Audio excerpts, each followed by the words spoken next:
ومن العجيب ان النسق كان المفروض فيه يقول الحمد لرب العالمين عشان نعمه الربوبيه رباك وعمال يمدك لان دي اعطاء الربوبيه، انما اعطاء الالوهيه دي تكليف. فكانه بده يقول لك التكليف ايضا من الله نعمه من النعم، بانه يكلفك لامتداد نفعيه حياتك التي لا تفوتك فيها النعمه ولا تفوت فيها انت النعم. مع ان ظاهر الامر ان كلمه الله هتكلبشني بتعبديات، كلمه الرب هتعطيني صحيح وعطتني كتير، انما كلمه الله هتقيد ايه؟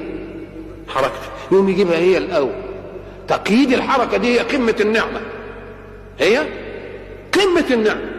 ولذلك الحق سبحانه وتعالى حينما جاء في سوره الرحمن كان المنطق يقول ايه؟